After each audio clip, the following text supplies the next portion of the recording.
Assalamualaikum warahmatullahi wabarakatuh. Perkenalkan, nama saya Fauzi Indah Sabila dari jurusan Pendidikan Fisika, kelas A 2019, Universitas Sultan Ageng Tirtayasa. Nah, pada kesempatan kali ini saya akan membahas keefektivitasan mobilitas virus corona 2019 dalam mode analisis. Daripada lama-lama, langsung kita mulai saja ke inti video. Jadi, sebelum kita membahas lebih lanjut, kalian pasti udah sering dengar dong coronavirus, COVID-19, pandemi, itu tuh apa, ya kan? Jadi, coronavirus adalah suatu kelompok virus yang bisa menyebar melalui hewan dan manusia. Nah, virus ini tuh dari zaman dulu sebenarnya udah ada. Yang sering kita dengar itu ada SARS dan MERS. Lalu apa sih itu COVID-19? COVID-19 ini adalah salah satu jenis baru dari coronavirus. Jadi COVID-19 ini pertama kali ditemukan itu di Wuhan, Cina pada Desember 2019. Jadi bagaimana sih si coronavirus atau COVID-19 ini menyebar? Jadi COVID-19 ini menyebar menurut yang dilansir oleh WHO yang akan saya tampilkan artikel lengkapnya di sini, yaitu coronavirus ini menyebar melalui percikan-percikan dari pernapasan seseorang yang jatuh ke benda-benda sehingga dapat menginfeksi sesama manusia untuk terjangkit virus yang satu ini. Lalu apakah virus ini bisa menyebar melalui udara? Nah, menurut penelitiannya WHO, sejauh ini coronavirus hanya menularkan melalui percikan-percikan dari pernapasan. Karena semakin banyaknya wabah dari virus ini, maka pemerintah di seluruh dunia menetapkan kebijakan yang dinamakan dengan social distancing. Lalu, apa sih itu social distancing? Jadi, social distancing adalah suatu kebijakan untuk menjauhkan diri dari suatu komunitas atau kerumunan orang banyak. Jadi, kita mengisolasi diri kita sendiri, yaitu di rumah aja, kayak gitu. Lalu, ada 4 langkah otoritas social distancing atau 4 langkah jarak sosial otoritas di kesehatan. Yang pertama adalah menutup sekolah, yang kedua menutup kantor, yang ketiga isolasi kasus, dan yang keempat adalah menutup diri dari segala komunitas. Mengapa harus ditutup sekolah, ditutup kantor, mengisolasi diri, dan menjauhkan diri dari komunitas? Karena yang seperti dijelaskan sebelumnya, bahwa coronavirus ini menyebar karena adanya kerumunan orang banyak melalui pernapasan. Jadi cara menghindarinya adalah menarik diri dari sosial atau komunitas.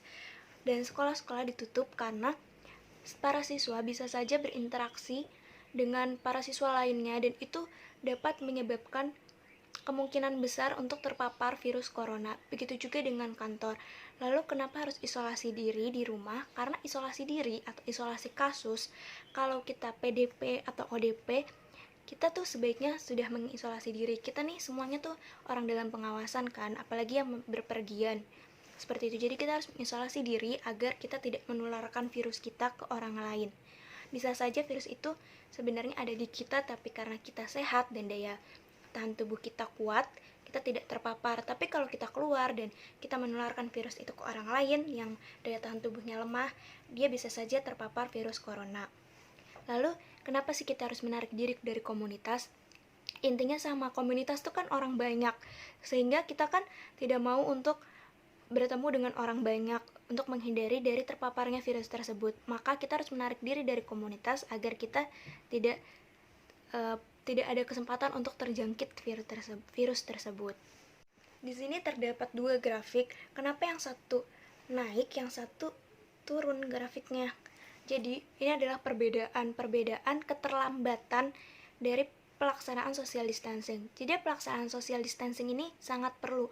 Bila pelaksanaan ini terlambat, maka jumlah kematian atau jumlah orang yang terpapar virus corona ini akan semakin banyak. Jumlah PDP-nya juga akan semakin tinggi. Sedangkan untuk negara yang sudah lebih cepat mengadakan social distancing, itu jumlah kematian atau jumlah orang yang terpapar itu jauh lebih sedikit daripada negara yang telat. Contohnya ini adalah grafik keterlambatan dari social distancing di Perth selama 10 minggu, dan yang ini adalah grafik keterlambatan social distancing di Perth selama 1 minggu. Kelihatan kan bedanya? Kalau yang 10 minggu tuh kayak banyak banget orang yang terpapar dan orang yang meninggal karena kasus coronavirus ini. Lalu siapa saja orang yang rentan terkena virus ini? Jadi jawabannya adalah semua orang itu bisa saja terpapar virus ini. Tidak pandang usia, tidak pandang gender, tidak pandang latar belakangnya, semua orang bisa terpapar virus ini. Tetapi yang paling banyak sesuai dengan grafik ini adalah usia 65 tahun ke atas. Maka oleh sebab itu, social distancing ini sangat diperlukan untuk orang tua atau orang lanjut usia. Jadi karena mereka mungkin daya tahan tubuhnya kurang kuat seperti kita yang masih muda, makanya mereka jauh lebih berpotensi untuk terpapar virus corona ini. Jadi teman-teman jelas banget kan kalau social distancing atau 4 langkah jarak sosial ini sangat berpengaruh dalam penyebaran kasus COVID-19 di seluruh dunia. Maka dari itu, kita dari 4 kasus ini ada dua langkah jarak sosial yang sangat efektif. Yang pertama adalah isolasi diri, yang kedua adalah menjauhkan diri dari komunitas. Maka dari itu, sebaiknya kita di rumah saja, menjauhkan diri dari kerumunan orang. Kenapa? Karena kalau kita di rumah aja, kita hanya berinteraksi dengan orang rumah. Jadi semakin kecil komunitas kita, maka semakin kecil juga resiko penyebaran COVID-19 ini. Kalau kita di luar, kita akan banyak berinteraksi dengan orang luar dan resikonya juga semakin besar. Semakin banyak orang yang kita temui, maka semakin besar kesempatan kita tertular untuk COVID-19. Dan berapa lama sih untuk 4 langkah jarak sosial ini dilakukan? Sebenarnya ini tuh tergantung oleh negara kita masing-masing, tapi bisa juga dilakukan selama 1 tahun penuh, karena kita nggak tahu pasti kapan virus itu pergi, karena coronavirus ini pun belum ditemukan obatnya. Ada simpang siur karena katanya bisa pakai plasma darah orang yang sudah terjangkit COVID-19 sebelumnya tapi sembuh. Tapi kita belum menemukan pasti apa sih obatnya. Maka dari itu kita satu-satunya langkah yang bisa kita lakukan adalah social distancing. Dan ada di negara Korea Selatan. Di sana pemerintahnya memberikan laporan setiap harinya melalui SMS itu tentang PDP, ODP, garis merah atau zona merah, zona kuning, zona hijau untuk seluruh warganya. Jadi warganya berhati-hati dan warganya bisa tahu di mana saja daerah-daerah rawan yang PDP dan ODP-nya meningkat tajam atau jumlah kasus tewasnya, sehingga warganya juga lebih aware karena mereka tahu berapa jumlah pasti dari korban kasus COVID-19 ini. Tapi cara ini juga bisa diterapkan di negara lain. Contohnya di Indonesia. Di Indonesia sendiri kita pasti setiap hari dapat SMS dari Kominfo. Entah itu mengingatkan untuk selalu cuci tangan, untuk selalu berada di rumah seperti itu. Tapi tidak ada sebenarnya untuk SMS yang melaporkan korban meninggal. PDP dan ODP itu kita bisa cari tahu sendiri di Google karena sekarang terbuka sekali seperti itu.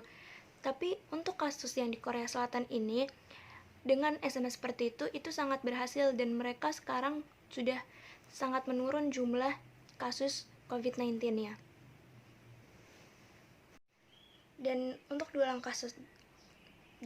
langkah jarak sosial lainnya, yaitu penutupan sekolah dan penutupan kantor, dirasa kurang efektif. Kenapa? Karena penutupan sekolah itu berarti membuat anak-anak untuk tetap di rumah kan, dan itu sebenarnya tidak efektif untuk orang tua karena dengan dibebankannya tugas gitu, apalagi yang anak-anak yang masih SD dan masih kecil, orang tua harus ikut andil gitu.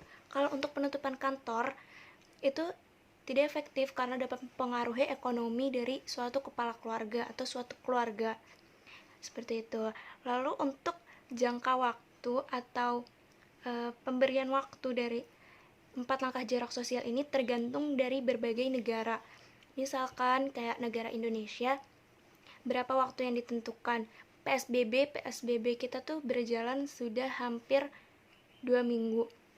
Lalu untuk lockdown sendiri kita sudah hampir 1 bulan dan katanya akan terus diperpanjang sampai akhir tahun. Lalu ada dari Wuhan yang sudah selesai dari masa lockdownnya yang hanya 6 bulan. Lalu juga Korea Selatan yang sudah mengurangi dari PSBB-nya atau lockdown-nya. Jadi itu tergantung dari beberapa negara. Jadi setiap negara bervariasi waktunya, bisa 1 tahun, bisa 2 tahun, tergantung bagaimana warganya dapat bekerja sama dengan pemerintah untuk memberantas COVID-19 dan patuh atas perintah dari pemerintah untuk tetap di rumah atau mengisolasikan diri.